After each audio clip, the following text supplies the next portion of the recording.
Hello to everyone, I'm Juan David Orejuela and I'm going to talk about management international operations.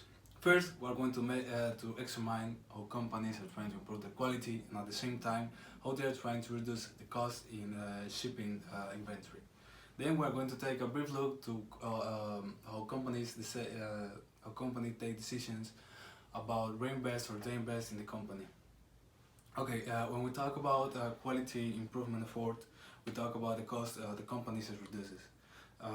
That means a low rate of defective products and at the same time a low rate of production waste. Improving in quality in services is also something important, but at the same time is something difficult. Why? Because services are made and consumed at the same time. So companies are always trying to figure out how to improve the quality of the services. They always trying to look in the part or the sections where the buyer and the deliverer interact.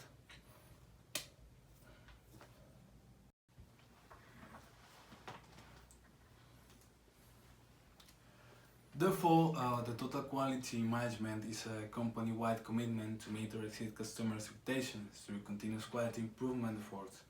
Thanks to this philosophy, the companies work flawless to make a great or perfect experience, lead them to make a huge difference between them and their rivals, and obviously attract loyal customers. This is in fact features of Japanese companies. Some of them are use people-based management and provide continuous improvement. Okay, now we're talking about shipping and inventory costs.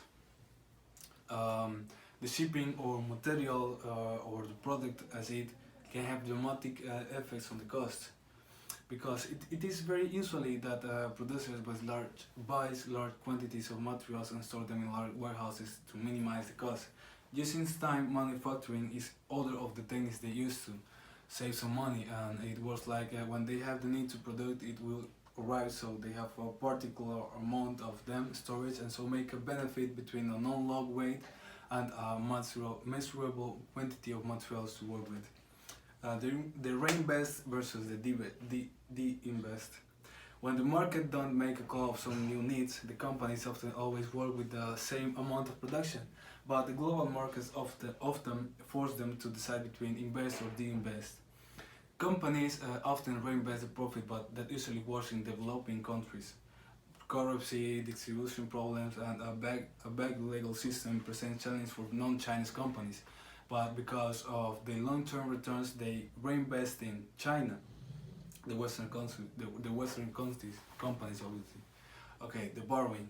Companies usually take disadvantage and borrow money from the countries they want to invest in, making an advantage in the local currency below when the local currency is below their currency. Okay, issuing equity. This system was created to make easier to buy stocks in other countries and providing some security between countries. The emergency stocks are really volatility, and that represents some problems. This can make a huge difference between markets, because this volatility is a huge chance or a huge mistake, and that's why this situation is called hot money.